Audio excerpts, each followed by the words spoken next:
$1 million worth of game, and you know who we got. Real nigga till I leave. Listen, man, I'm Wallo 267, aka I'm Herb DJ. I'm DJing for him now. Like, if you see him, game, man. Listen, if you see him on the tour, I'm his DJ now. I know. It is what it is. He know what time it is. $1 million worth of game, man. 20%, man. We going, listen, man. I get 20% to DJ, so I'm $1 million out worth of game, man. Y'all getting that shit away for free, man. You been getting that shit away for free. We got to, man. For a long time, man. We For got a long to, time, you been giving that shit away. Giving it away, man. So he really done gave y'all ass $1 billion worth of game. $1 billion. For real, free. Yeah. What's that to in $1 real billion? life?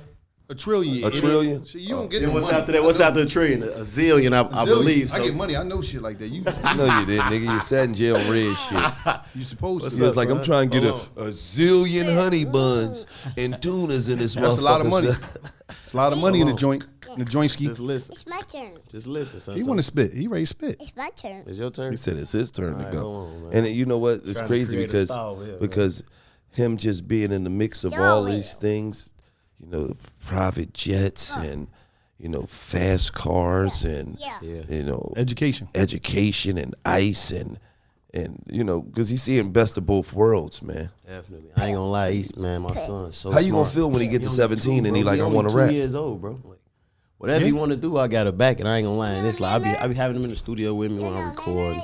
He want to rap. You see, he asked for headphones. He already know I want headphones. You know, he want to do anything he see me doing. So I got to make sure I'm doing everything like right, correct. So I let him embrace my lifestyle because it's all knowledge at the end of the day. And Absolutely. I know he gonna be able to he gonna have to control it how he control it. So all the knowledge, everything that's going on in the world, I want him to take the bad just how he take the good, so he could know how to maneuver and really, you know what I'm saying, be successful when we in life.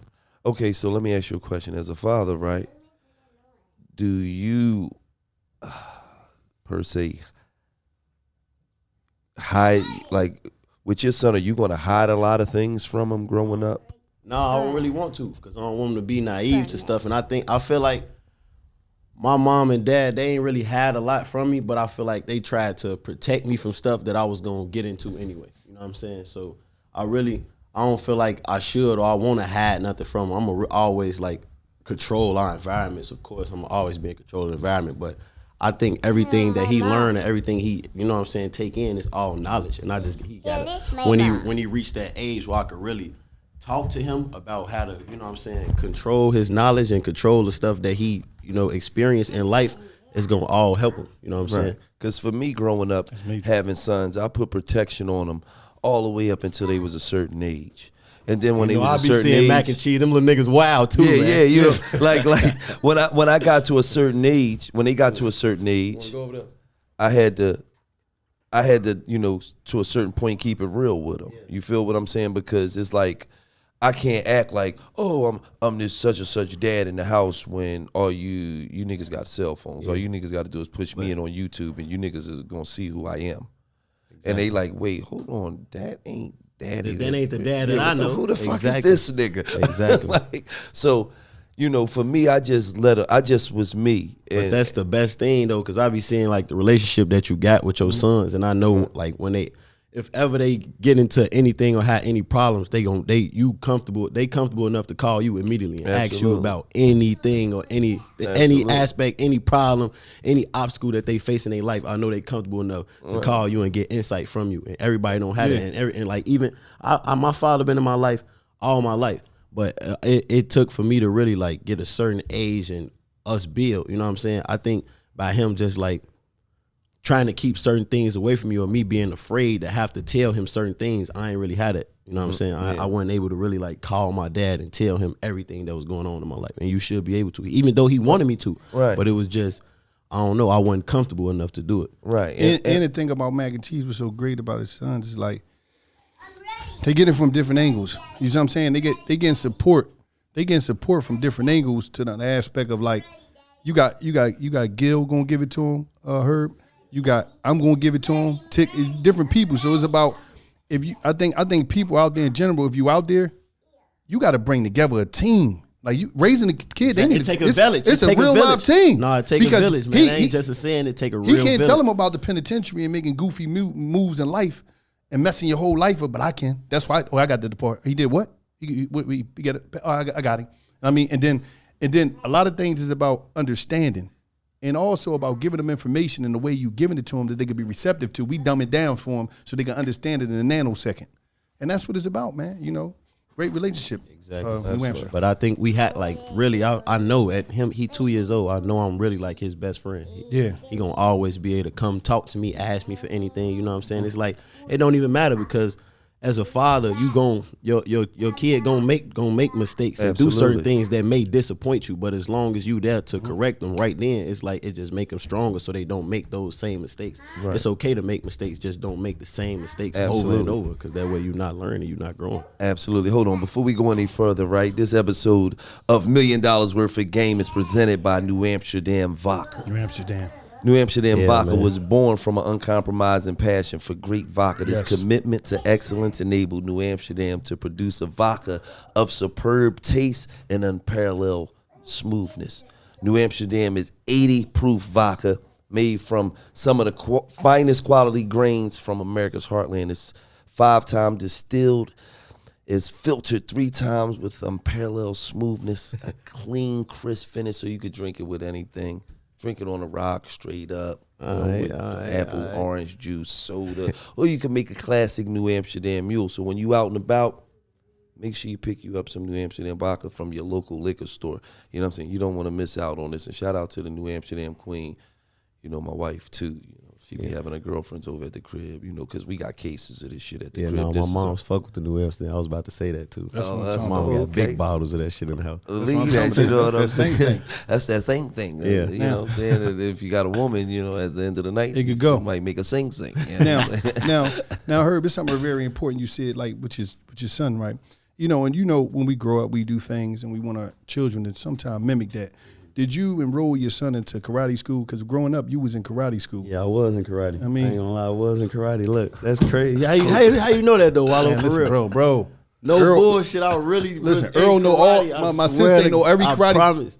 That's so crazy. But he loved fighting though. I ain't gonna lie. Really, I'm gonna probably put him in like karate and boxing. Yeah, he got to get. No. Karate is more higher than boxing. So get him a gi. He like. But I ain't gonna lie. I think he like boxing more though. He like karate, but he like boxing. That stuff is overrated. He love to fight. So what are you? Black belt, brown belt, green belt, or jean belt? belt? I'm gonna tell you. I could just nigga jean belt, man. Jean belt Herb. Oh shit, nigga jean belt. No. I can tell you. He was like a mini belt. The belt that didn't tie up. It don't reach around his whole waist. He wasn't really qualified yet. I ain't gonna lie. I quit. I got to a yellow belt and quit. I ain't gonna lie. See, a yellow belt. That's the second one. Oh, that's the second one. Yeah. See, I don't know go white, yellow, green, brown, and black. I think. No, he's not good. Earl gave me a black pink belt. Earl gave me a black belt. In jail, he was a pink belt. I went straight to a black belt. I don't know why they gave him a pink belt in jail. It's like I know yellow was the second one. I got a yellow belt. Martial arts is. I was nice. Thank you. Kick above my head, all kind of shit. I used to be nice. First of all, if you can kick above you, that just means you're flexible. Hell no. I used to jump up and kick high as fuck. Let me ask you a question. Did you have a neighborhood karate man? Who was the black dude that was a neighborhood karate man? We ain't even had no neighborhood karate mans, man. We ain't had none of that. Nope. What do you mean they had no real neighborhood? No. We ain't had no karate man all, in the hood. All black neighborhoods got a black karate man. I think they was just shooting shit up in my neighborhood. Everybody know that shit. You got a black karate man. That's all I know. But you ain't got a real. You understand? It's two different eras though. When he was a kid, it was 2008. Exactly. When you was a kid, it was fucking 88. No, but hold, they got dudes my age range that was a black karate man. Somebody, you got to be a little. You can't be all straight here. We ain't had a karate walk around with your shirt off and sticks and shit. Yeah, they had chopsticks. We had a couple hypes though, like a couple crackheads that'll knock you the fuck out. Crackheads! They all know martial arts. Knock you right out. Let me Most tell you crackheads know martial arts. But see, that's how you knew you was in jail, right? Because when you went to jail, it was was niggas in the hood that knew karate. You feel me? When you was young, when he was young, it was a different kind of karate. Them niggas had them chopsticks. Yeah, you know that. Yeah, me. Well, they walked up on this dumbass shit. They walked up on this. You walk up on somebody from my neighborhood with some karate, they feel like you could beat them too bad. They gonna shoot you, man. Right. Oh, no, I never had them problems. You can't even use that karate. None of that shit on nobody like that. I dislocate firearms and all that shit. Get the fuck out of here, nigga. I done done it before. But you like Bruce Leroy? You catch bullets with your teeth. No, I don't catch him. He catches bullets with his teeth, man. Lou with the dead eye socked the shit out of him. Shout out to Dead Eye Lou. I didn't see that coming though. Yeah. Listen, and the nigga slid down a fucking, what was that, a fucking Subaru? I slid he up under slid down a Subaru and rolled up under that motherfucker like you worked at AutoZone, nigga. Dead Ali? No, Fuck is you Dead talking Ali. about? Now, this is, but Yeah. you know, for everybody to know about it. Lou shit like this his whole life. Everybody know about it. Lou was a young boy, shit was like this for Lou. No, I did something to his home, and he sucker punched me. He sucker punched the I dog wasn't on shit. point, and I slid, and when I hit the ground, I rolled under the car to reprogram. I had to, How'd that go? I had Yeah, time. how'd that go, though, I rolled after up that? under the car for a moment. I had to get things back together. He And had then to when he fix left, the muffler. He had to fix the muffler. Shit, listen. I live to see another day. I'm here. Dudes ain't here. shit, Lou man. whooped some ass out here. Listen. I'm just being straight up. Definitely whooped some He was a bad motherfucker, man. Lou was nice with it, man. What? Lou was a BMF. He was stocky, little dark skin, stocky Lou was a boy. bad motherfucker, man. I ain't mean? gonna lie, man. But I'm gonna say something. I'm gonna get into something that's real important. Hold up, you, Mick B, JB, Yeah. you bought a school? Yeah, we got a school, bought the old Anthony Overton and on the south side of Chicago. Did you go to the school? Me, Mick, JB, our partner Gion. Did you go to that school? No, I ain't go to that school. I went to school over east. I went to Boucher. It used to be Bremont. How do you? I hear about rappers, right? Artists. They buy chains, they buy cars. How the fuck do you buy a school? Man, How I ain't gonna lie, I just had, I had solid people around me that just was able to put me under their wing. And when the opportunity came, what I'm saying, they made sure I was a part of it. But it was really, I got a lot of influence in Chicago, like positive influence where, the kids really listen to me, like, because I've been through it, you know what I'm saying? So I just wanted to really have somewhere. We going to open it and turn it into a multimedia facility and a business incubator just so we could bring power, you know what I'm saying, back to Chicago. We need to have that power in the city for, small business owners and people to just expand. I'm going to use all my resources and bring them back. I know people in the NBA, NFL, you know what I'm saying, whatever field you're trying to do, whether it's musically, if you're trying to do engineering, whatever you're trying to do, I'm going to try to find the best people to, help you, find yourself or find some type of trade to just build. Right now, I ain't gonna lie, like a lot of AAU teams and stuff like that just been there. It's like it's really like the mecca for the killers right now. They in there hooping 3-4 in the morning. They not in the streets. You know what I'm saying? We got the gym open. Like y'all could get in there whenever y'all want to and just, work out, just stay out the way. What's that school down South Philly? I think it's called Bach. Is Bach in South Philly? Yes. It's down like, where it's located at? Well, listen, everything that you're saying, I'm seeing it in play in real time in Philadelphia. There's a school I think it's called Bach. It's in South Philly. I went in that joint. Deodora had a section in there, restaurants. I'm talking about you walking through the halls, like it's different. I'm like, damn, this was a school, so I know what you're talking about. Incubator for like, what I'm saying? Businesses and all, that's how they got it too. They're gonna be able to have somewhere that you could call, what I'm saying, yours for sure at home in the south side of the city where it's like it's tangible. We ain't grow up having nobody who really black business owners with their businesses in the neighborhood. They be having to move and take it downtown. We gonna protect it too. Like ain't no bullshit going on nowhere near. Like I be out there for hours. It don't be nothing, no negative. We don't be needing police out there. Like we cool. Like really securing our neighborhoods and securing, I'm saying, the shit that we supposed to build and make strong. So that's what that is for real. But I'm just really happy to be a part of it. I ain't gonna lie. Absolutely. Yeah, that's some major shit coming from somebody that's so young, as yourself, man. How you feel knowing Chicago changed the fucking world? Man, it's crazy, man. It's crazy. I don't give a fuck if you're from Dubuque, Iowa. You talk about your ops. Yeah. You talk about you're smoking a nigga. No, it's crazy. Like y'all influence on the world was unfucking believable. And man. it was like we ain't even see it. I promise. Like I was just seeing Aze doing the interview, man. Shout out my boy Aze, and he was saying like the wave that we created with Chicago, we didn't even know what we was doing. It really happened right before our eyes. You know what I'm saying? We were just being ourselves and just embracing our truth. And the world was able to really see it and, appreciate it. I feel like the world appreciated it more than we did at first. It took for us to really like mature and wise up. Because y'all was in this shit. Exactly. We was in it. We was so young when we was doing that shit. And for y'all, see, as artists, what people don't understand, damn, what you... he was up there snorting that yayo. No, I don't do that. Yeah, I wouldn't do that. I'm a martial artist. We don't do that. for the artists, y'all be in the mix. So you don't even really be recognizing what type of influence you have. You just doing you. Oh, and you sure, know I'm man. popping and then you look up 5 years later and everybody use y'all slang. Everybody's backdooring. Mm-hmm. Everybody got ops. Dirk got that back door open, man. Look, everybody got ops, man. Even the niggas that don't got ops, they make up ops. You feel what I'm saying? Nah, for real. Motherfucker, niggas from Chicago talk about on foe with them. They ain't even from Chicago. Niggas from Minnesota talk about on foe with them. Motherfucker be from Dubuque, Iowa talk about on foe with them. Nigga. Like, y'all really fuck shit up out here. And it's like, Chief Keef put guns in videos fucking man, 10, 12 years ago. 12 years ago, literally. Like, and now, 2021, 2020, 2020, that's all you see. Mm-hmm. So y'all really set like a stamp out here that's when 20 years from now, when they talking about hip hop, they gonna have to be like, no, during this time Chicago had it. No, during this time Atlanta had it. Mm-hmm. Y'all put that shit down, man, and you a big part of that. Yeah, I was right in the center of it, man. I ain't gonna lie. It's like we was just young, you know. Like I'm 25 now, man. I've been rapping since I was like. And it seemed 15, like you've been around for fucking ever. I felt like I was grown back then when I was 15. Mick met me when I was 16 years old. Like I thought I was a grown man. I really thought I was an adult. I was doing whatever I wanted to do, however I wanted to do it. You know what I'm saying? And I ain't really even. I think I had aspirations of getting this far, but I ain't see it. I didn't even know how I was gonna get there. You know what I'm saying? I had a good head on my shoulders for at that age. And then like when we was doing shit, we was putting guns in videos and shit like that. We ain't know, like we not really thinking like, oh yeah, if we put this gun in the video, it's gonna get us 1 million views or this shit gonna make us look cool. We really was having to carry guns on us. You know, we was just really showing niggas like we got our guns. We knew the niggas that probably we was in tour with at the time, watching our videos, all that. Like that's really who we was doing it for. We wasn't even doing it for the fans and none of that. Like, y'all was doing it to show the niggas y'all beefing with. Yeah, nigga. Look, we got 25 guns too, nigga. Nah, no bullshit though. Like we really was just embracing ourselves. Like even when the camera's off, we got to keep these nigga guns the biggest gun all the time. Nah, for real. I ain't gonna lie. It be like, get a little dude dirty.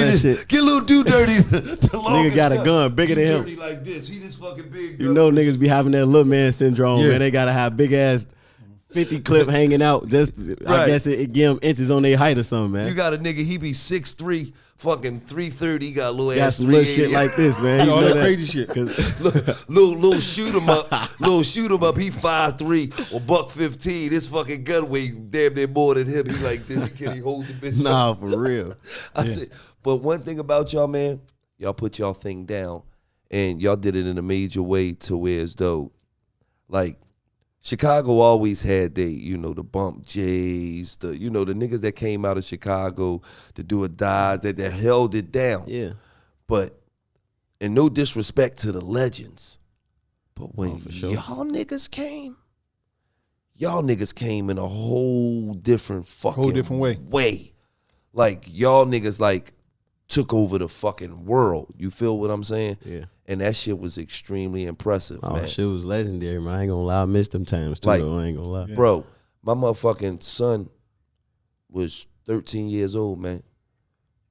That nigga broke down the whole history of Chicago, man. A lot of dudes do that. I told I couldn't believe that shit, man.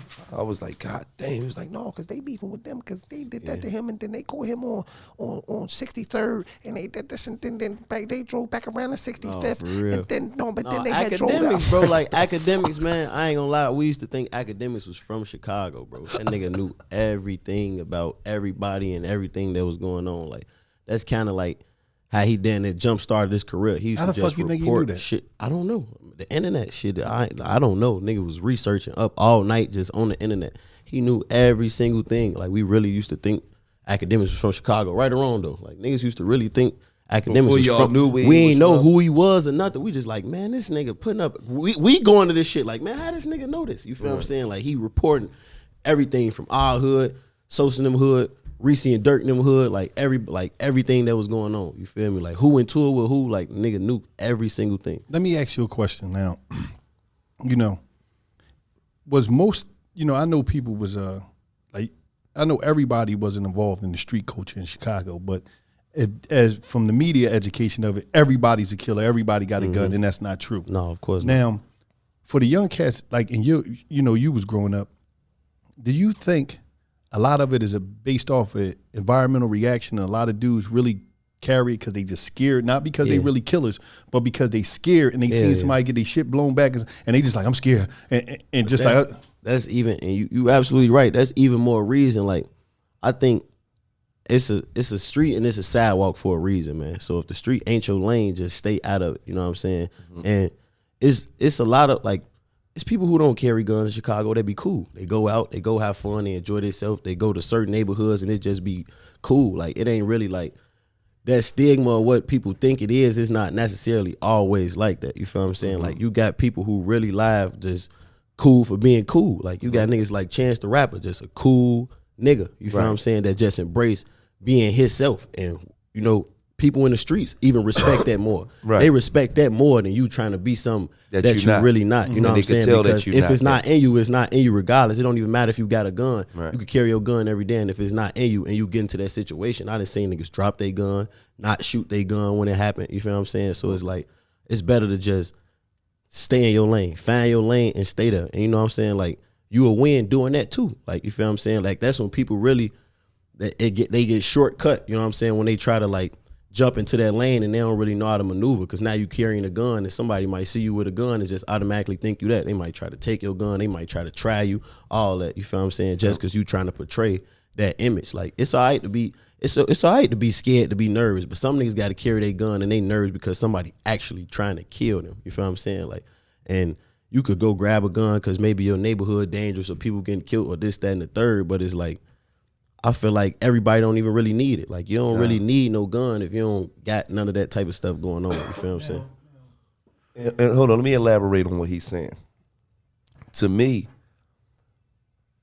that be the dumbest shit that the young niggas say and do. Like, you'll have a young nigga who is not beefing with nobody. Exactly. Don't have no drama. Exactly. Don't even got a record. So he can go get a fucking legal gun and be legal out here, but he'll be carrying a legal gun for nothing. Ain't beefing with nobody, ain't got no drama, ain't got nothing on that somebody want to take, ain't got no reason for nobody to fuck with you. And it's like, what you got? I'd rather be caught with it than without it. Yeah. But nigga, you not going through it with nobody. The only body gonna catch you with it is the fucking police. And your mind is a powerful thing, man. Your mind and manifestation is real. So it's like, if you going out every day thinking something gonna happen, no. Probably get into I realized that. I had to realize after a while, after being out here, because I really didn't know what was going on when I first came home, that most people out here, they got imaginary ops. Yeah. Ghosts.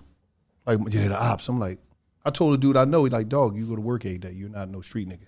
Who's the ops? Like, so how can somebody trying to kill you, like, putting a location you understand on the definition of that shit? I'm like, yo, no, but the ops. I'm like, dog, you watch too many rap videos. The fuck is you talking about? But I want to say this. There's a lot of people like that. I want to say this. A lot of you guys out there, they're having issues. The issues is you play sports. Yeah, you're good in the first quarter, good in the second quarter, but you never make it past the halftime show. Right now, what you need to do, something that's so great. I'm talking about Roman swipes. One thing about Roman swipes, you wipe it, let it dry, and you make her fly. Because what it do is, it keep you strong, help you last long. Roman swipes is the greatest thing out there. Personally, I had a couple dates with Roman. It's good to me. It could be good to you.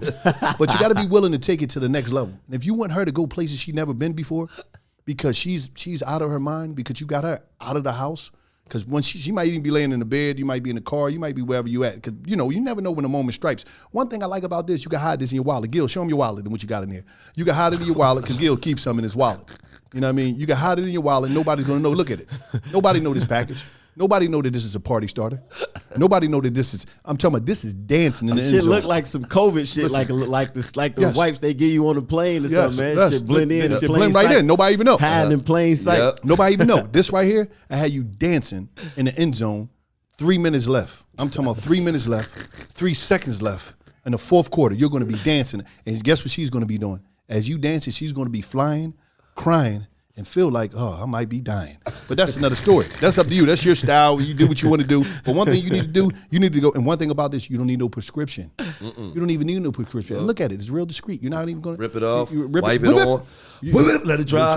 5 minutes. And it's party time. I'm talking about party. Party time. Oh, it's party time. What you need to do right now, because I'm going to change your life. And thank me later. You don't have to do it right now in front of everybody. I don't want everybody to know your business, but thank me later. You can DM or something like that. Go to GetRoman.com/million. And what they're going to do is I'm talking about your first swipes, your first month of swipes for $5 when you choose a monthly plan. So go ahead, talk to me later, but don't crash my DM. There's a lot of rappers in my DM. You know, we talked about it before, me and her, but that's another story. I ain't gonna put his business on the street, but I hooked him up. I got him. Don't do me like that. I'm a blessing. Don't do me like that. For me to you, that's for you, baby. I had to bless. Yes, sir. Yes, sirski. Yes, sirski. Your life gonna change. Let me put it in the Listen, your life gonna change. Now I'm gonna say this. When one day you come home and she's cook, you're like, hold up, babe. How did you know how to cook Asian food? When you know how to cook Chinese food, Italian food, all foods you never even know, German food. You're like, what? Swipes is going to change your life. It was the swipes low. Swipes that change your life. Swipes low. But I will say this though, we live in a place where it's though, we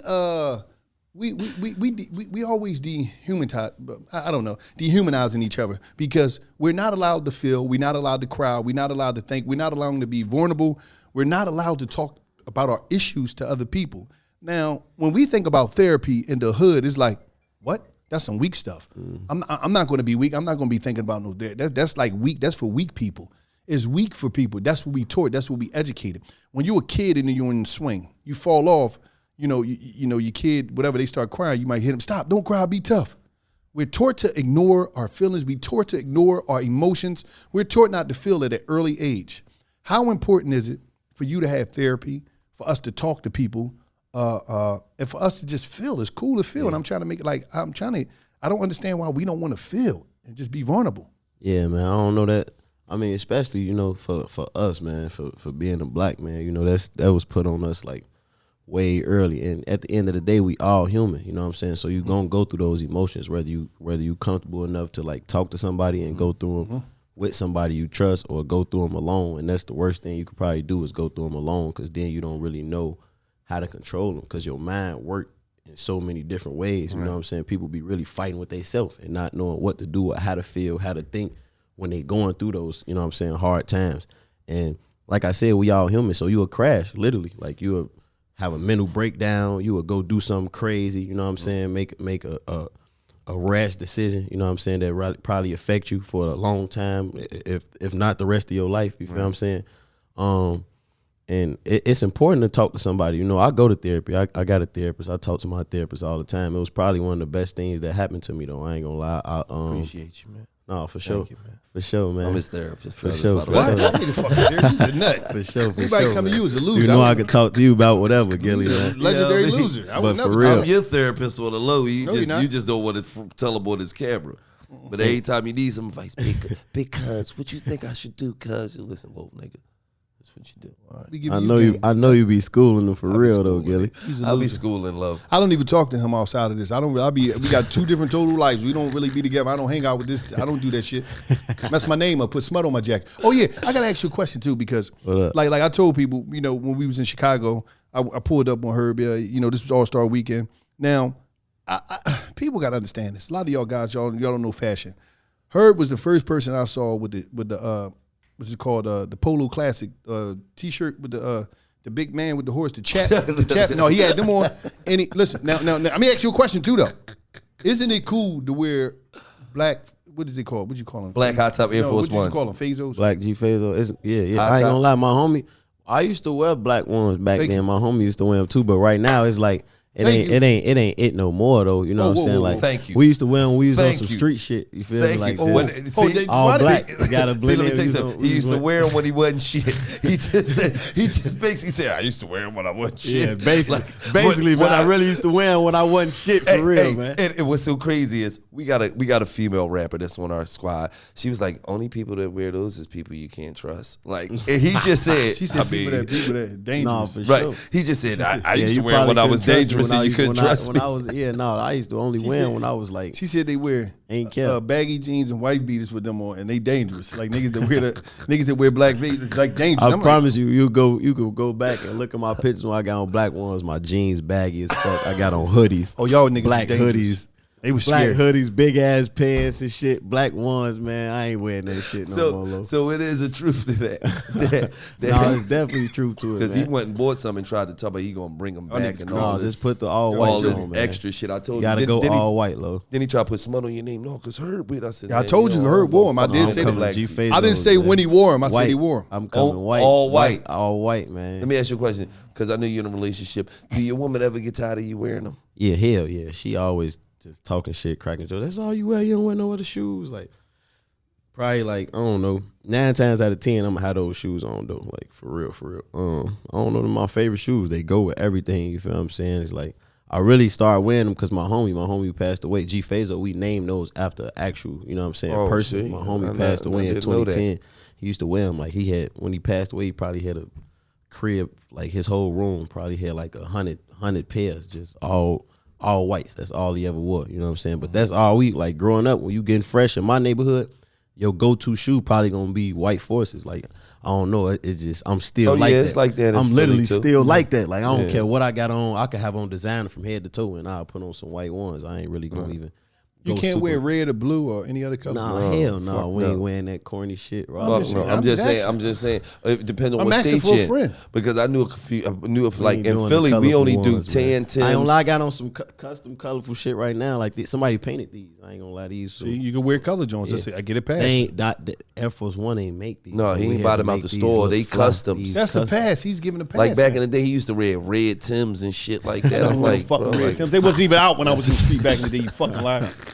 I ain't never wear no red Tims. Try to put smut on my name. Hey, let me ask you a question.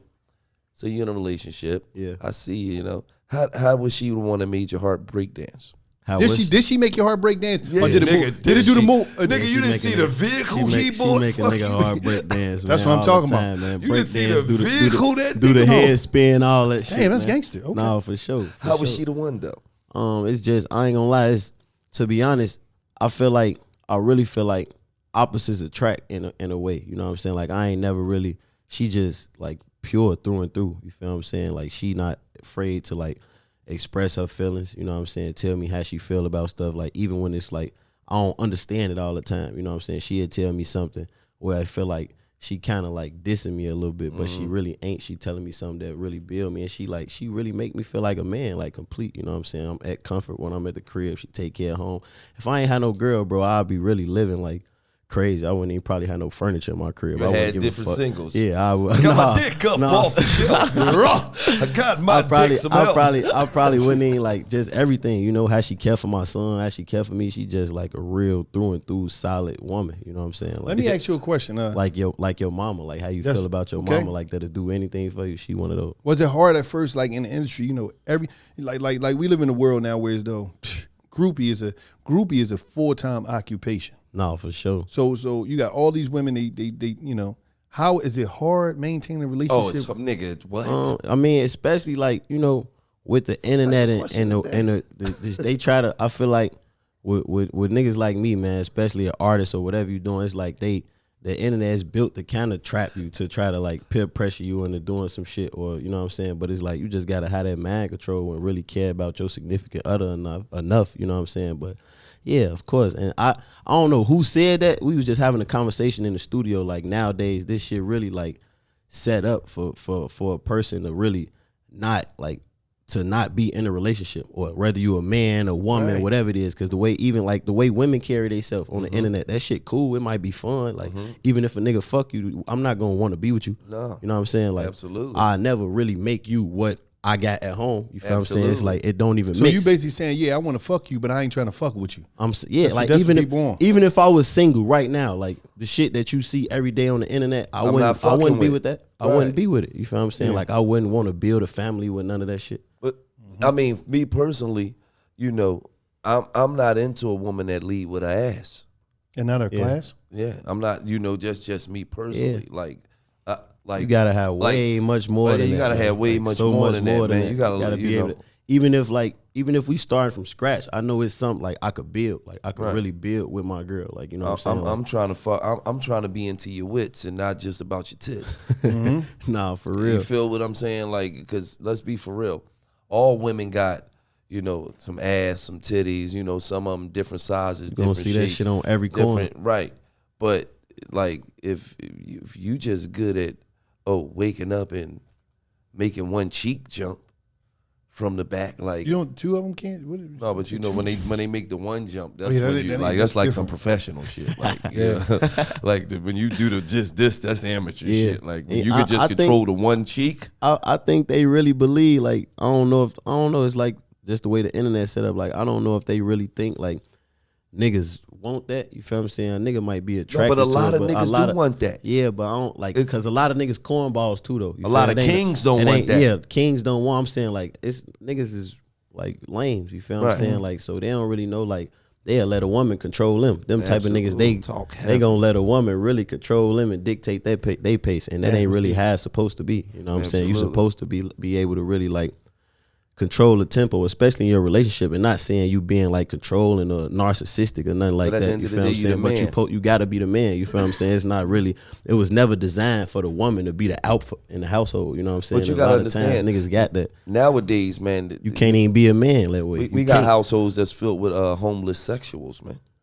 Homeless sexual. Yeah, niggas that's homeless, but they looking for a place to stay, man. They lay up with a bitch for 3, 4, 5, 6, 7, 8. Yeah, he tearing out the frame, tearing homeless sexual, tearing her up, tearing the refrigerator up, tearing the kid game up. Yeah. And you gotta understand that nigga's fucking for his life. Yeah, his life is on the line. For sure. You know what I mean? Bitch put him out. He ain't got nowhere to go. He turned back into a motherfucking basement warrior. Yeah. But the way we grew up, see the way I was taught is like if I don't have nothing, I'm gonna go out and really I can't even do that. Like I'm the type I always and my dad taught me that like you gotta really I try to take care of any woman in my life, whether it's my woman, my mama, my aunties, you know what I'm saying? Like I just try to be that where you like you could depend on me because as a man you're supposed to be able to, you feel what I'm saying? It's like if you doing the opposite, you really not a man for real. You know what I'm saying? You just in a way, you just a human being just in a way. The sad fact about it is this probably 35, 40, 45, 50. Probably 50%, 60% of these niggas ain't men. No, for sure. sure. You feel what I'm saying? So,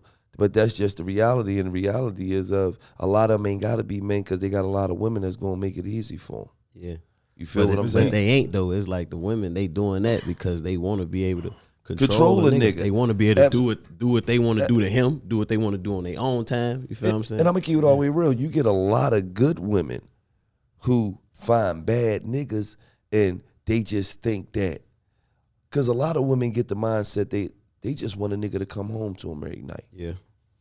They don't give a fuck what time he come home to you about 5, 6 years and 3 years and 4 years and 5. Then you start caring about what time he come home and now you want to start complaining. But bitch, the first 3 years of his life, bitch, he went to the club, he had your car, bitch.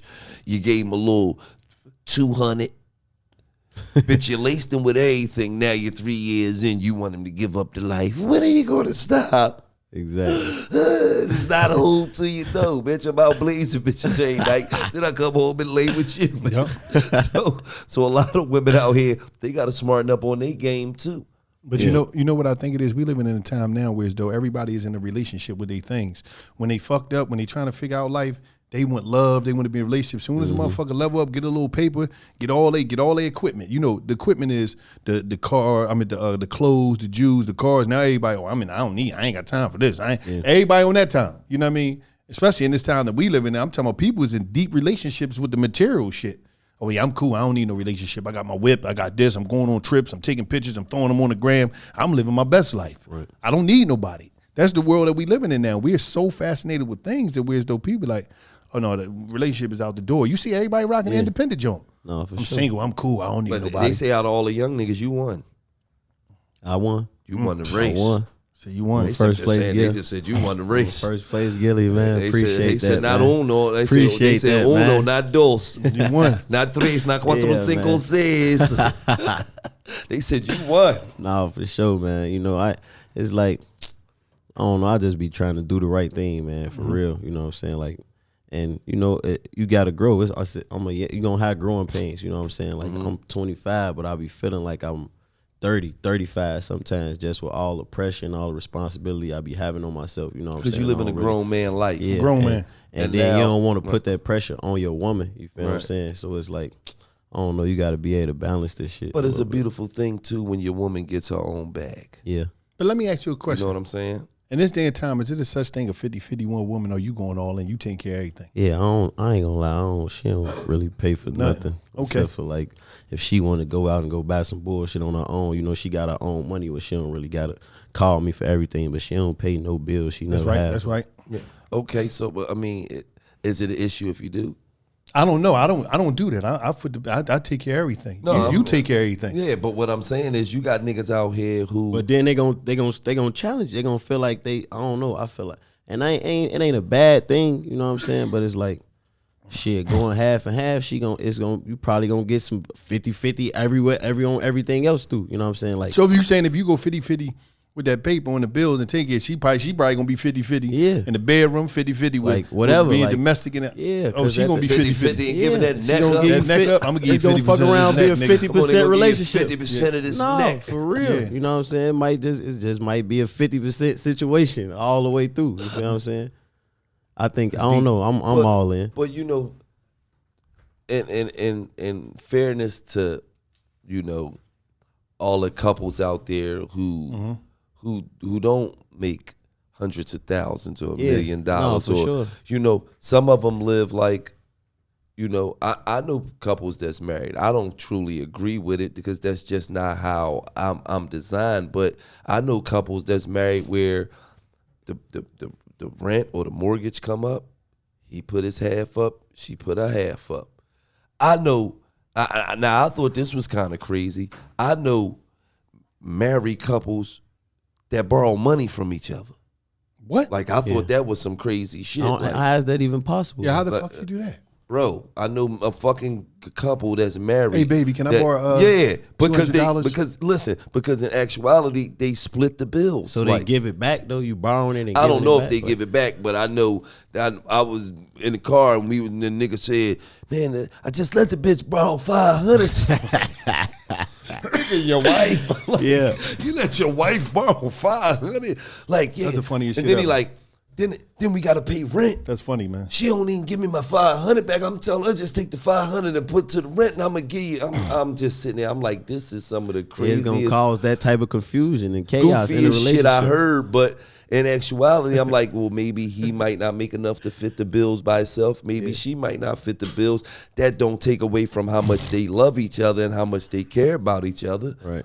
You know what I'm saying? So, you know, but it's A lot of people couples live out here beyond that their do that. means too, though. You know what I'm saying? You got to be like in your comfort zone, and I feel like I don't know, maybe But a girl might not go they for got to that. do with the internet and shit like that. Like we can live over here, but baby, I can't pay for that by myself. So we gonna live in the projects because I can pay for that by myself. She might be like, At "No, least nigga, until you we figure it gonna out," you know have. what I'm Fuck is you talking about? Yeah. We gonna live over here. We just gonna have to. if y'all got that type of agreement, that's cool. If she Yeah. willing to do that, you feel what I'm saying? But most people, a lot of people on the planet got that type of agreement because a lot of people on the planet when they don't make a lot of money, you know, they whole thing is my money is your money is my money. You feel me? We in it together. So when the babysitter got to be paid, no matter who got the money at the time, the babysitter get paid. Yeah. When you feel what I'm saying? So a lot of people live life like that. You know, when ain't nothing wrong with that though. when you make a shitload, no, ain't nothing wrong with that. When you make a shitload of money and then you fuck with somebody who don't make no money, then you definitely putting protection on your shit. Yeah, yeah. You know what I'm saying? But you gotta learn how to go without too, though. I feel like, you know what I'm saying? Like, all right, maybe I got enough to afford all the bills, but then we can't rock Prada and Dior. We can't go out to eat and do all this shit every weekend. You feel what I'm saying? At least until we get to that level where we Absolutely. can afford to do so. I think a lot of times people want to do everything at once. You know what I'm saying? You got to really learn how to go without shit, and then it'll come. Everybody got their time. You know what I'm saying? Every dog has his day. When Absolutely. You feel what I'm saying? You know. Now we had something called the $1 million worth of game hotline where people call in, they leave voicemails. We gonna need you to get some people some game. You know, I'm gonna just put Yeah, something. let me see if I got some game. You might got some. What's up, Gillie and Wallo, man? It's a young nigga from Chicago, man. Can't say young, 32 now, but living life like I'm young. You know, I just see y'all spitting all that game. A motherfucker just, you know, I'm in this shit still, if you know what I'm saying. A little too deep. Motherfucker can't get his pride to the side. Get up on out this bullshit. I've been living no already. Did 2 bids. Fucking 3 kids. Great father. Take care of my kids. But that gang life just won't leave. I don't understand. I've been trying. Maybe a little advice from y'all players, man. Get a motherfucker about this situation. Anyways, real street niggas, man. Recognize real street niggas, man. Y'all be cool, man. Be safe out there. I'm gonna let you handle that. I ain't gonna lie. It's always a way, man. You feel what I'm saying? You got, like I said, you got to learn how to go it out. I don't know what, you know what I'm saying? I don't know what your situation is, bro, but like for me, and I always say this, I've said this in like older interviews and stuff like that. Leaving the streets was probably one of the toughest things I ever did in my life. Like one of the darkest times I ever had, just really trying to like get out of the streets, because that's all I did. That's all I loved. I used to go out every day and put myself in the line of fire willingly, you know what I'm saying? Because this is what I wanted to do. And it just came a time where it's like, I know I can't do it, because it only go 2 ways when you on the street. Absolutely. You know the only 2 outcomes that come with the shit, know. period. So you got to just literally separate yourself from that shit, whether it's cutting all ties. Like, niggas just gonna have to be mad. That's what I went through. Like, I went through a phase where I literally didn't give a fuck about nothing nobody had to say about me, because I am what I am regardless. You feel what I'm saying? I didn't care about nobody saying, oh, Herb a bitch, he don't answer his phone. We ain't seen Herb in a month, 6 months. When we see Herb, this is what we gonna do to him. You just gonna have to do it. You know what I'm saying? Because I gotta make sure I'm good, and the people who love me straight. You feel what I'm saying? And if you love me and got genuine love for me, that shouldn't even matter. It don't even matter if you see me, talk to me or not, because when I see you, the love still gonna be the same. Still got that genuine love for you. You feel what I'm saying? And when you in the streets, you gonna build those kind of bonds, and you gonna build those type of relationships with people where you need to show their true colors. You gonna have to really separate and not talk to people. You feel what I'm saying? Like, because if you, he said he been to jail. If you been to jail and you in a gang, you're not even supposed to be around certain niggas again. You gonna go to jail every time you get seen affiliated with those people. You know what I'm saying? And I feel like if somebody love you, they shouldn't even want to put you in them situations. If you really, because every nigga, I don't give a fuck what, the toughest street nigga, you always want it better for yourself, even when you in this shit, unless you just a real fucking bozo that really want to just die and never be shit in life, or go to jail for the rest of your life and really never be shit. You got it's a lot them of type them, of people out there. I was just gonna say, you got a lot of them type of people out there. You got feel a lot what of I'm saying? crash dummies. But he don't sound like he one of those people. So if you not, you gotta really like go it out, like really separate yourself and make the sacrifice. Life is about sacrifice, where you got to just go through those times by yourself. Like literally, I don't give a fuck if you got to move, go wherever you need to go, and just get your mind right to understand I'm not even that person no more. So if I don't even want to go around that environment, or you know what I'm saying, and when you do make that separation, people will tell. They gonna see it. You gonna wear it. You know what I'm saying? It's gonna be all in your aura. Like people gonna tell, like, oh no, we not even putting bro in that situation. He ain't going for that.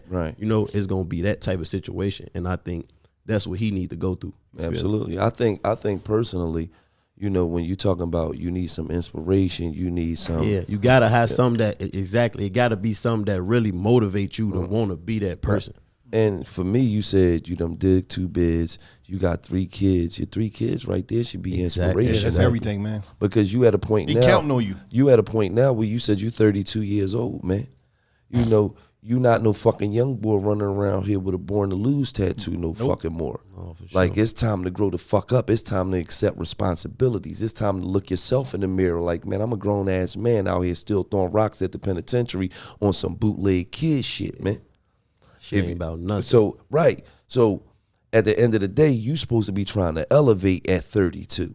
You feel what I'm saying? You still talk about, oh, the streets, the gang banging, getting the best of me. Nigga, you want some bullshit. Super bullshit. You want some bullshit, man. It's time for you to toughen up, nigga. Take a look at your kids and realize what the fuck you want out of life, man. Because that's what it took for me, be always honest, to say, one day, I will never forget this, man. One day I was sitting in the house, man, and my motherfucking son, Cheese, and my daughter, Dayana, I had both of them at the same time. And they ain't really get to see each other a lot growing up and shit. So I just remember this date like it was yesterday. I'm sitting there, and they just ran past me.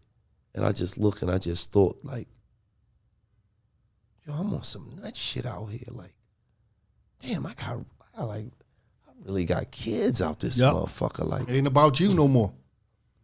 And I'm just looking at him and I'm like, I'm out this bitch throwing rocks at the penitentiary. I'm like, come on, let me the fuck in there. I need a 5 to 10. I need a 10 to 20 or something. Yep. I'm trying to come sit down away Open from the my door. motherfucking family. I don't want to see my kids go to kindergarten, and I don't want to see them go to the 8th grade and then the high school. And that day I just woke the fuck up, man. I just said, yo, I'm on some dumb shit. Shit happened quick too. I swear, you were like really like it's like a blink of an eye. You were like, man, fuck that shit. It'll be one of them. Like you will make that decision quick. I'm not saying it's the process not quick, Right? But the decision to really get on your shit And realize like what's this, important. it happened quick. Once again, man, this is another edition of $1 Million Worth of Game Business Highlight. We have my man Doug. Listen. One thing about Doug Came a long way. Doug came a long way. Doug makes shit happen. I'm talking about from the garage. You see what I'm saying? I'm talking about from the garage all the way to the top, man. Not too many people could do it from the garage. It's Sub-Zero, sleeping bag, all that type of stuff. What you know about that? Is you built for that? Are you ready for the next levels? Can you handle sleeping in below zero sleeping bag in your garage? With your woman? With your woman? See, she should get all the credit because she was the fuck there with you. Yeah, she was there with you. It was cold. I mean, this one my ex didn't make the cut. Gave her a 2-week notice. She had to go. She wasn't with renting out the rooms. Oh, okay. what you mean? She was mad because you was renting the rooms out? I asked her, did she want to be rich or did she want to be poor? She was okay being poor. So I said, All right, weeks. now, Some people are cool with that. Some people are some cool people with like just making it from month to month. Yeah, give us the information how you made the play to get the building in order to be sleeping in the garage. So how did you do that? Got you. So there's a play called the FHA program, right? So with the FHA, you only need 3.5% down. You can get a single family all the way up to a 4-unit building. I decided to get a new construction single family property, right? So I put down my 3.5%. This was back when Obama was giving an $8,000 tax credit. So I utilized that, took advantage of the opportunity, right? So I ended up renting out every single room in that property, right? I had a retired grandma, like right behind the garage. She was paying $750. Right, I had 2 guys from Vegas paying $650. Then I had a guy that rented out my master bedroom for $750. My note was only $1,300, so we had $1,500 coming in plus another $1,300. So I was stacking. This was all working a corporate America job as a financial analyst. So I didn't live in the garage because I had to. Bank of America, right, Wilmington. How much you was getting paid? $70,000. And you said I'm gonna rent all these rooms out. I'm gonna be a garage warrior. Yeah, because I was willing to put in that sacrifice, right? Because a lot of people not willing to put in that sacrifice, right? So I knew that I didn't want to have to hug that cubicle till I was 67 and a half. I needed a way out. And that was going to be my way out, putting that sacrifice in and stacking all my bread. Because a lot of people mess up by, they get a little bit of cash flow coming in. Now they want to go buy the bus down. They want to get the chains. They want to get the cars, right? But it's all about having assets, right? I'm not so worried about liabilities. I want to have assets. If I want to get, in that liability situation, got to grab the assets, got to get the bricks. Right? That's what I'm talking about. So you said, man, F that, and I'm going to sleep in the garage, man, stack my paper up, and you just was saving every dime. Every dime. I'm talking about, I would order a 20-pound bag of rice, where I get rice for $15. You're doing this on the street. You're not in jail when you was doing this. Nah. We not on jail. Yeah. But I was all about just putting my money to work. Because I read this book, The Richest Man in Babylon. My dad gave it to me back when I was in 7th grade, right? But it talks about having your money be your servant. So your money has to be out there in the streets working for you. So if you treat your money like your servant, you're not just going to spend it frivolously, because now your servants can't work for you. You just killed them all. Mm-hmm. You got to have your servants in there reproducing, get to the point where they're bringing you back bags without having to trade your time for money. So now that you have your money working for you, now that's how you get your freedom. That's how you get your mobility. That's what I'm talking about. Now, when you get in the game with that, you say, you know what, I'm going to take this, I'm going to rent these rooms, I'll rent it up. Yep. Where did you go from there? Yeah. So where I went from there was I started buying up additional properties, right? There's property out in Coatesville. So I started tapping into the Section 8 market, right? So people talk about, Doug, the pandemic, why would you ever want to own properties? I'm talking about I'm getting paid with government shutdown, the pandemic, nationalization scare, government, all that stuff. I'm still getting paid every 30 days because I'm renting those properties out. Section 8, there's veteran housing, there's homeless housing. There's a plethora of ways to get that money coming in like clockwork. And that's really what I'm about, buying these assets up and having the money come in without even having to think about it. Mm-hmm. That's big. Yeah. Now you went from getting the cribs, and then you went from basically being a contractor. How did that come into play? Yeah. So the biggest thing in real estate, a lot of people when they're fixing up properties, they get burned by contractors. Contractors are taking advantage of people in terms of they're marking things up anywhere between 20 to 40%, right? That's a markup. So the true cost, that's what they're putting their tax on top. So the thing is, I had a project where I had $100,000 tied in this project, right? And the contract took 2 years to put it together. Right. We're talking about 1,000 square foot property, but it's all about being in control. So after I saw that process in slow motion from start to finish, 2-year process. Damn. So I learned the whole contract game.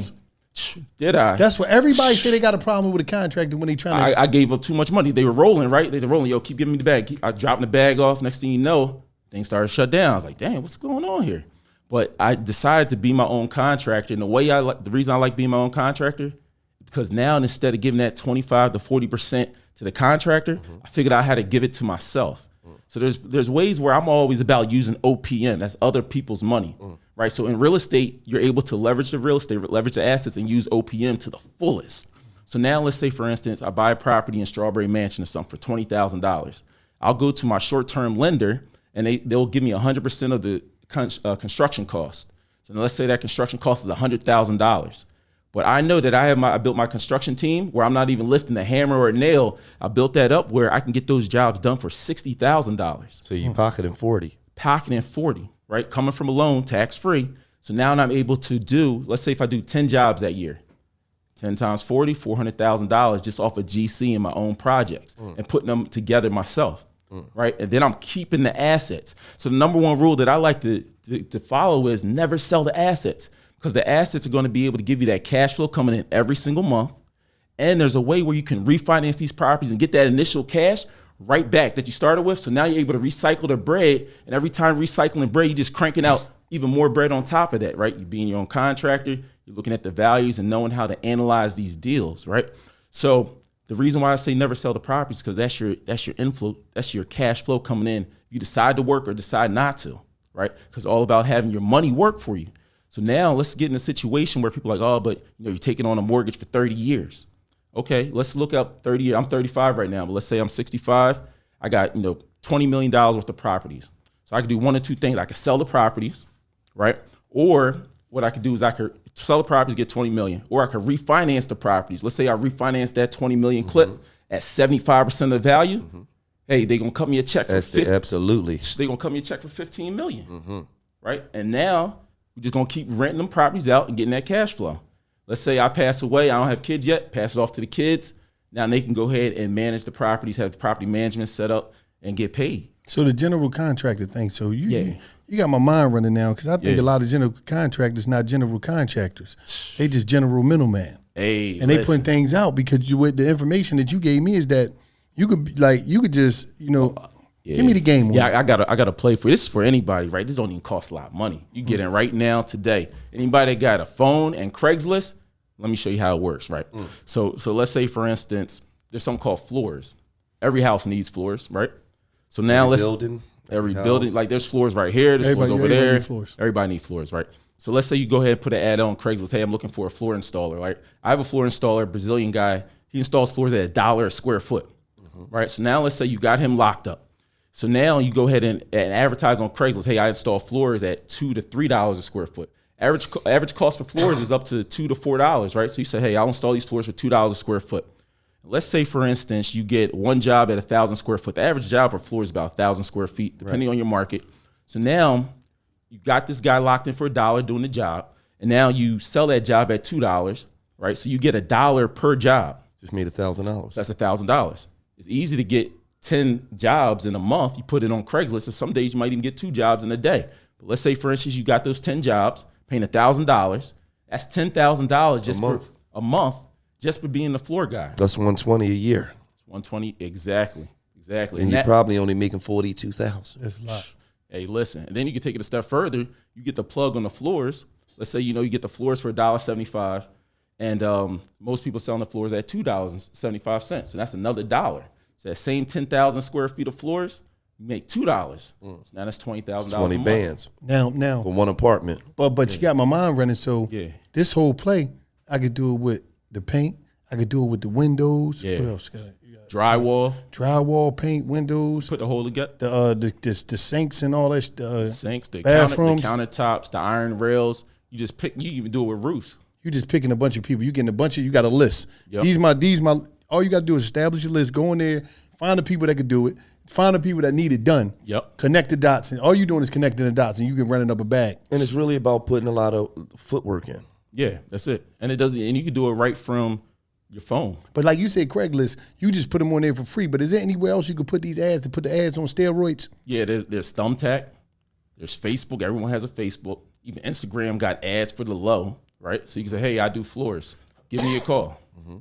Right. I do floors. I do windows. I'm a general contractor. That's it. You basically say you a general contractor. Do you have to get an LLC or anything to be running these places? Yep. So for under $1,000, you can have the insurance, right? General contract insurance costs you about anywhere between $600 to $800, right? And if you just specialize in floors, it's going to be even cheaper. But I'm talking about say if I'm just Johnny Middleman, and I'm telling you to go over here to do this. Do I have to have it then?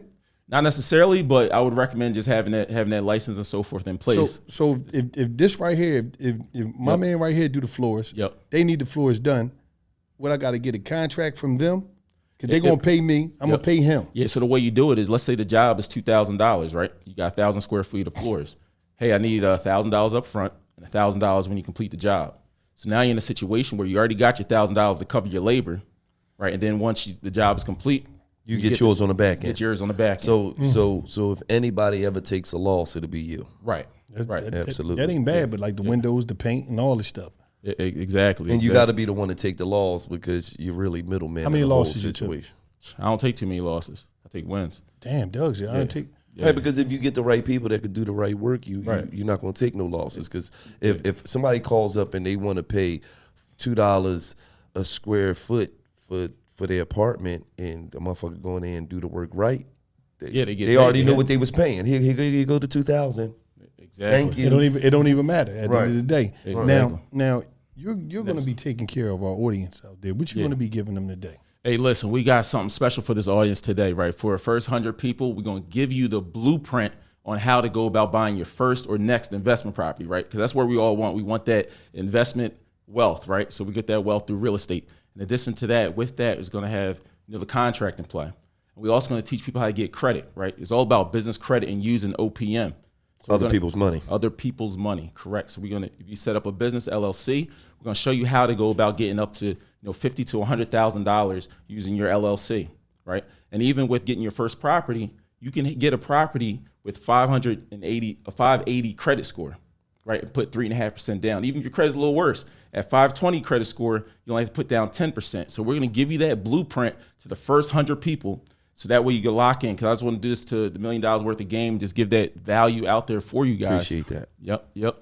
And where they going to be able to get that at? All right, so where you're going to go is www.mwgrealestateblueprint.com. Say that one more time. That's www.mwgrealestateblueprint.com. Right, and also what you can do is you can actually text. My team just made this text for you guys specifically for $1 million worth of game. MWG Real Estate. Text that to the number 662-200-4303. Say that number again. Say it again. 662-200-4303. Yep. I'm going to give it to you one more time. 662-200-4303. And what do you have to text? You're going to text MWG Real Estate. Yep. Now, one thing about us, we done taught y'all how to fix your credit for free. Yeah. We done told you motherfuckers how to get your truck and shit on. We done told you how to be the goddamn Amazon prince, because we already got the Amazon king. Me. Gonna be, no, you're not. He said I could borrow the name. Damn. You're the Gratisford king. That's the jail story. king. But that's a whole something to hold. You hating on me. Right. And now we're teaching you how to fuck the real estate game up. Yeah. And the best part about it is you don't have to have a whole lot of money to do what you guys are doing. Listen, I like that general contractor play. Yeah, I love that fucking play. Because you was a master middleman. You always. No, I you love never that had shit. Even back in the day when he sold drugs, he never Right, yeah. actually had to work. Like Right, he yeah, always you just had passing it through. Go get the work. like from my big homie Doug, and come like Doug, drop for it real, on. Doug, Yeah. like for real, Doug. Motherfuckers out here don't got no excuses out None. this joint, Yo, man. there's no there's You gold. got a phone and Wi-Fi. You pay a little $60 phone bill a month. You could be on here operating. That's it. That's it. That's the general. Everybody is fixing the crib. Everywhere Yeah. you look at, somebody is fixing the crib, or somebody needs some they renovating in their house, or they need something Yeah. done in the house. Yeah. Oh yeah, that's what I you do. need. Yep. You could just be running around with a t-shirt all day. General contractor, oh my God, you could just be killing them. Yo, there's nothing but gold in the hood, man. Damn. And I see people still hugging the block in these neighborhoods. People are hugging the block tight. But the way I look at it, my escorts, my LLCs are hugging the block too, right? By me owning these properties and getting that money coming in every single month, that's where you want to be at. Absolutely. That's the wealth. So it's safe to say you not sleeping in the garage no more. Nah, we out the garage. But believe me, I still Sometimes- got the Sub-Zero in the tuck. Sometimes you I think still about got it, in the tuck. and you miss it. Like you miss them. Baby girl ain't never going back to the listen. garage. Yo, You're not You playing go- that shit. Yeah. You go back to the He over garage here by talking about, yourself. I got it in the Tuck, just in right, case. nigga. Correct me. It's my trophy. Right. It's my war trophy. Yo, listen, He that, bullshit. Ain't nothing in the tuck. yeah, that garage was the cocoon. It was the cocoon, right? It's like, the butterfly before it becomes a Yeah. butterfly, got to be in the cocoon, and then eventually becomes the butterfly. So that was the cocoon stage. But one day, Yeah. once again, man, Doug, give me information how they can contact you, man. Hey, listen, on my social media, at Doug Dept, DougDepte, right? On Instagram, got tons of free content and videos. But again, for $1 million worth of game, you go to MWGRealEstateBlueprint.com. And also, I'm giving a book away as well. So you guys can tap into MWGRealEstateBook.com. Right? So I just want to make sure that we give as much value as possible, let them know about the contracting plays, using OPM, and tapping into some of this wealth through real estate. Listen, man, I'm Wallo 267. My man Doug gave it to you. But one thing about Doug, man, Doug is different, man. Doug is outdoorsman. He's a warrior.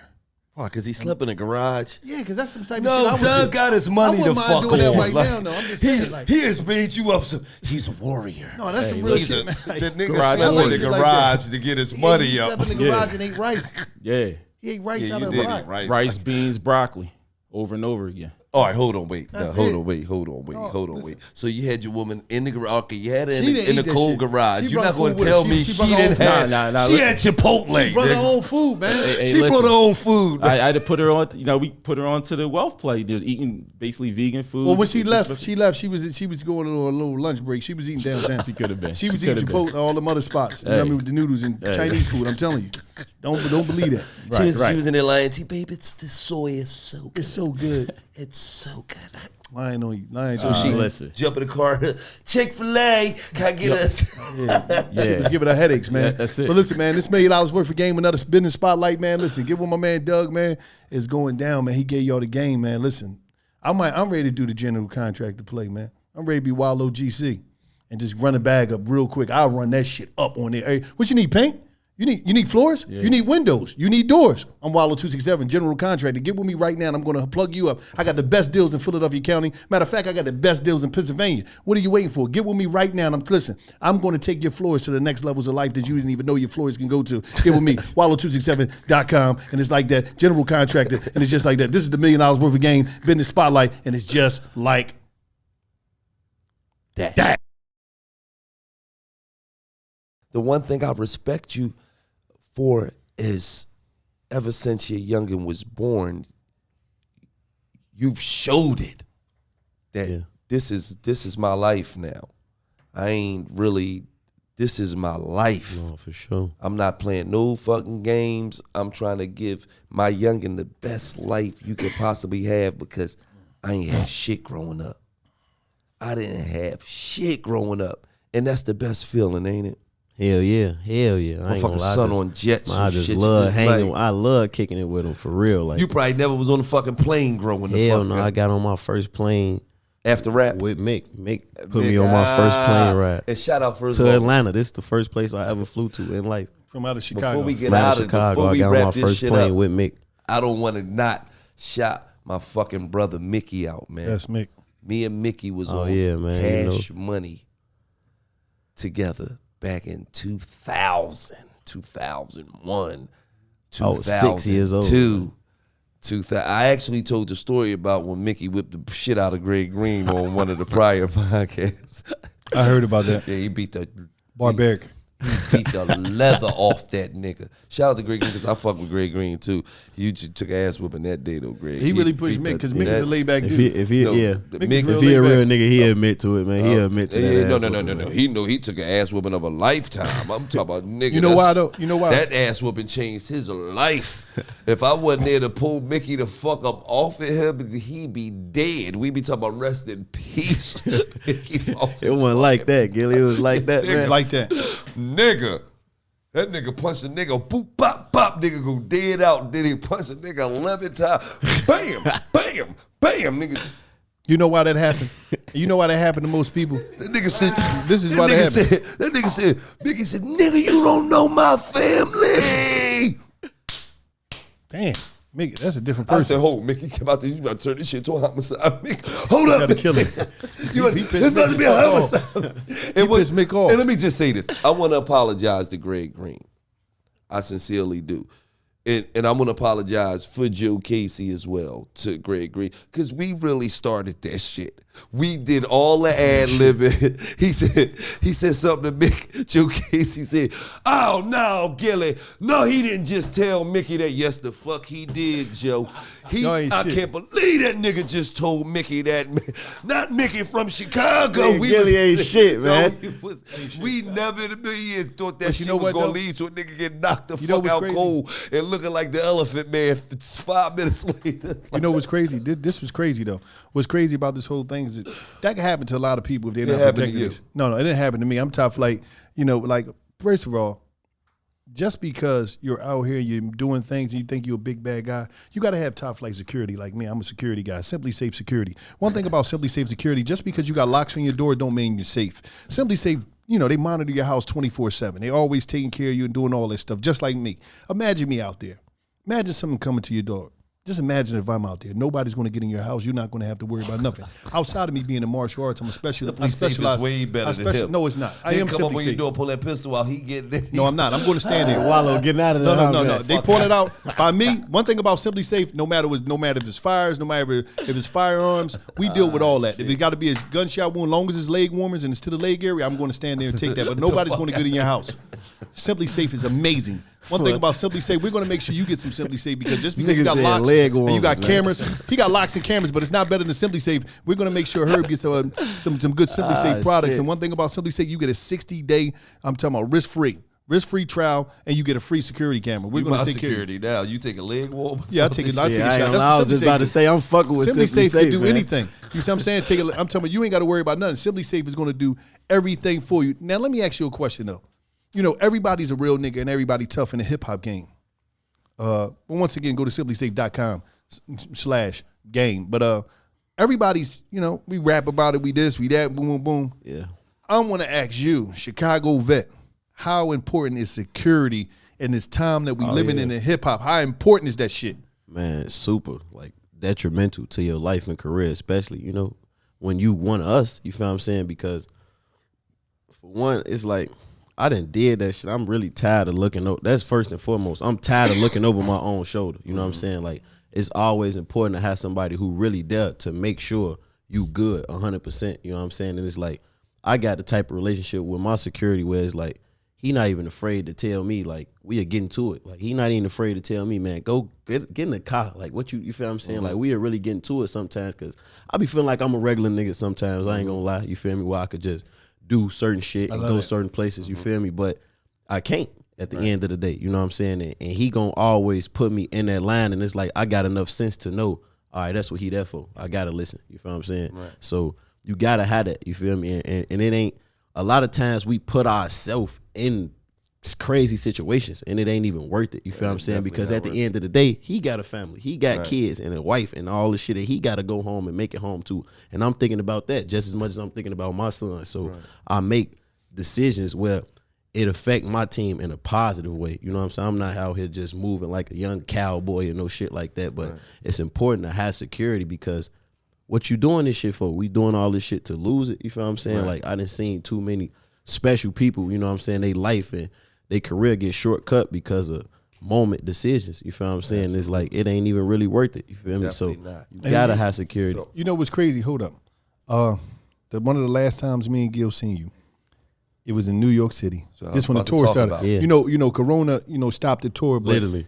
it was you and you brought King Vaughn on the tour with you. Yeah, that's my boy. How did that, just this passing of him, how, No, man, that shit made me drop real tears. Like, I really got genuine love for him. You know what I'm saying? And everybody around him, like, them my real homies. You feel what I'm saying? Like, that's one of the people who I'm talking about. Like, he's supposed to be here right now to this day. You feel what I'm saying? But at the end of the day, it's like, that shit just in us. Like how I just said, I feel like I'm a regular nigga. Bro felt like a regular nigga, where it's like you could just do certain things, and you know what I'm saying? It's like, but at the end of the day, we can't do certain shit. It's just certain shit we just can't do. You feel what I'm saying? It's like that situation fucked me up, bro. Like I be still thinking about it. I be still tweaking out, bro. I be posting shit, just, you know what I'm saying? Just all types of shit, because that's my real homie. You feel what I'm saying? And like, I never want to see that happen to a nigga that I don't even fuck with on the level that I fuck with him. You feel what I'm saying? So it's like, of course it's gonna affect you in that way. And it's like,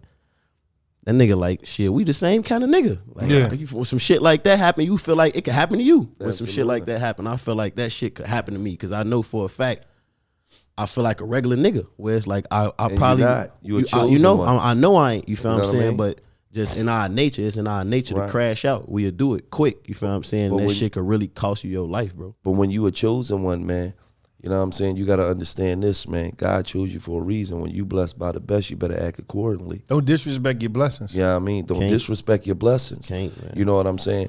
Motherfuckers work their whole life to make it out the hood, man. They work their whole life to be able to provide for their mama.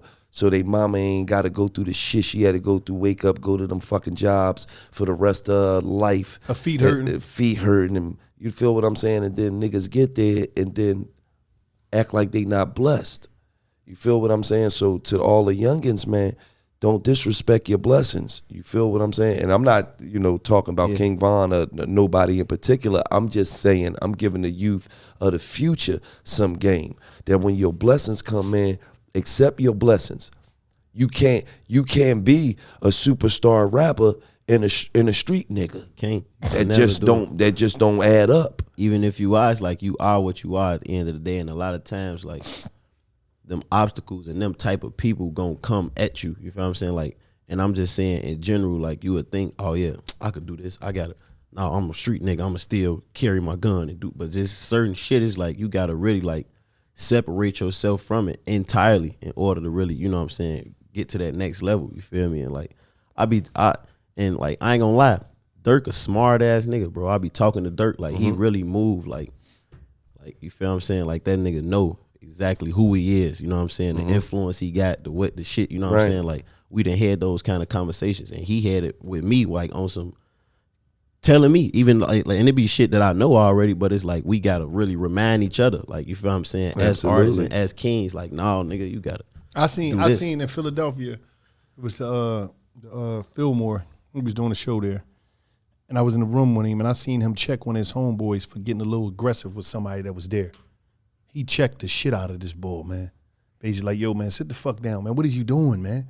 That, you do that turned into this. Now we in the whole situation. Exactly. I seen him checking, but I noticed. That's the same shit we talking. Yeah. You gotta have that.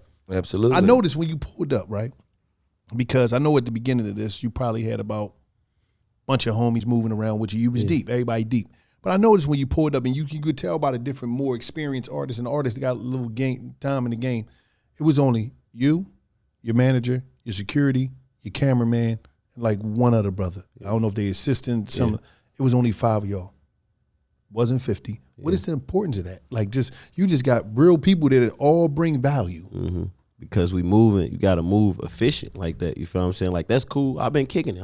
I'm literally with 20, 30, 40 niggas if we go out to the club, all of that. But like, certain shit, I can't even, like, especially for something like this, you feel what I'm saying? We gotta just pull up and be efficient. When we move in that way, you can't really be responsible for 50 niggas when you want to get in and out of somewhere. You know what I'm saying? When you want to move a certain way. But I understand what you're saying. When you moving out here 50 deep and all that, you're responsible for all 50 of them. So anybody make a decision They don't know them other 50 niggas. All they know is they pulled up with G Herbo. And that's what's G Herbo going down them did on. this. G Herbo and them shot the club up. G Right. Herbo and them did this. You know what I'm saying? You don't know nobody but me. So it's like, and if you moving with 50 niggas, all them gotta understand that they responsible for you too. You feel what I'm saying? They gotta make decisions because any decision that they make in the wrong way gonna affect you and vice versa. You feel what I'm saying? So it's like you can't even have that type of energy around. And to all the artists out there, I'm not telling you to drop your homies off, but I'm telling you to eliminate your responsibilities. He telling you to drop your homies off. No, I'm not. I'm telling you to I'm eliminate just your saying, responsibilities. niggas got to go home. I'm just sorry. I'm no, sorry. No, everybody Fuck that. can't go. Everybody can't go. But Niggas got to go home. some of your homies play a role. Like dudes trying to be cool. You know what I Just mean? be straight up. If your homies got to play a role, everybody got a motherfucking part to play. They got to man. play a y'all part. gotta Somebody play a listen. role. I'm telling you when right I used now. to go out, I always had a nigga on with me.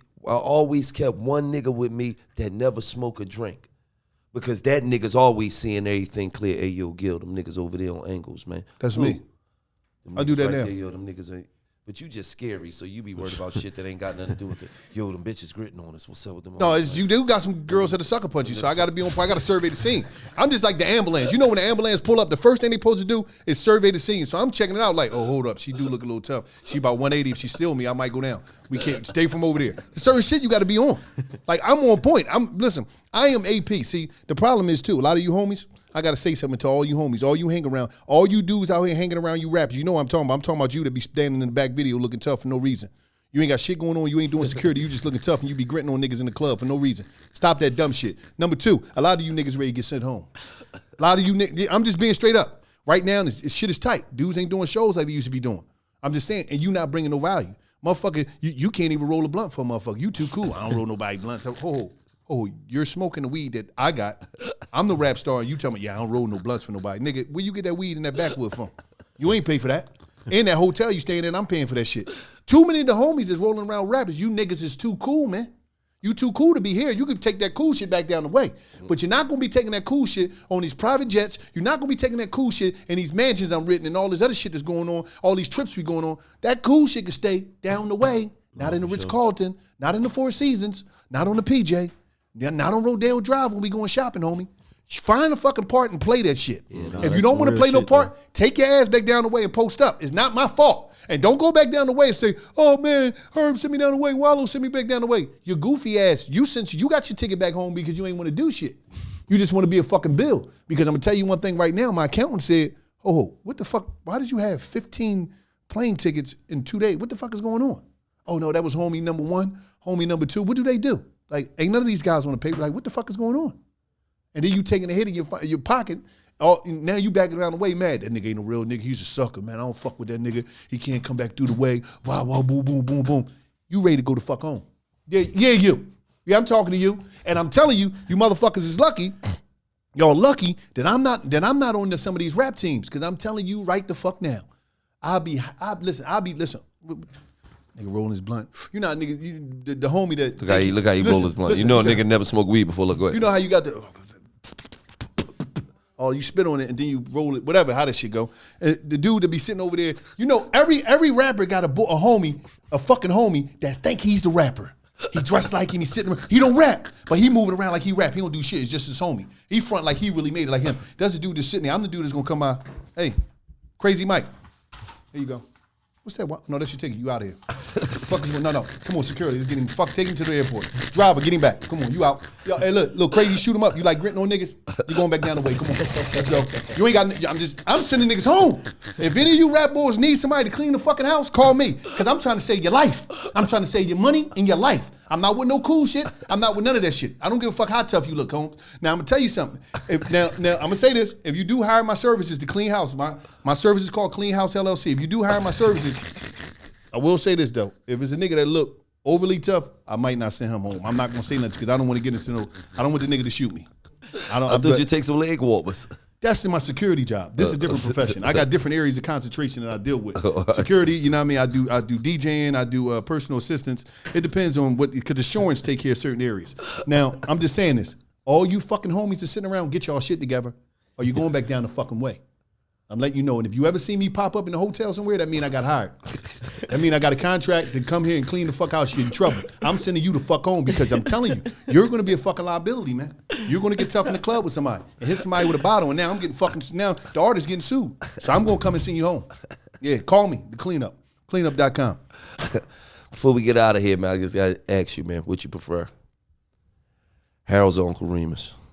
Oh my God! You always asking people from Chicago like you a Chicago chicken I am. store. I You fucking loser. am. I fucking am. Ever No, since I'm a Bugatti took I'm a me to Harold's. fucking Uncle I'm a Remus, that Harold's. shit was nasty. I'm a Harold's type of nigga, man. Are you Harold's? Yeah, I'm Harold's. What is it, the sauce?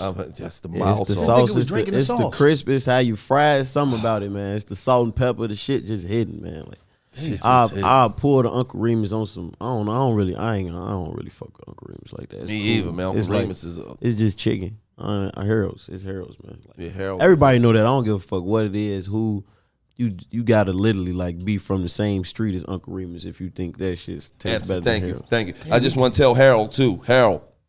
You a legend. Is that really his name, or they just named that shit Harold's? Harold's it, man. But is Harold really Yeah, the nigga? yeah, that's Harold, his man. name. They Big Harold, what's up, baby? Big, what's up, big, player? H. Yeah. I don't eat chicken, but I heard you But that Big big. H, goat, man. they That's fucking the your goat. brand up out here in That's the motherfucking goat. Atlanta, man. I went to Oh, fucking Harold's man. in Atlanta, man. That shit was tangling twisted like Annie Ann's pretzel, man. That shit was fucked up. They gave me light skinned chicken, man. They never did that shit in Chicago, Yeah, man. that light skinned They chicken. gave me ain't it, fucking man? light skinned Harold's, man. Y'all I just wanna discriminate tell you. against man. light skinned chicken. I do, shit. I mean, chicken's supposed to have a little to it. Now you ain't just supposed to just like the shit baked. Listen, man. Shout out to Harold's in Chicago and not fucking Atlanta. Y'all need to step y'all shit up. Yeah, Appreciate G Herbo for coming through, sure. man. And For sure before that. we go, because I know a lot of y'all don't know what's going on, but one thing about this guy, he is definitely. Real nigga till I leave.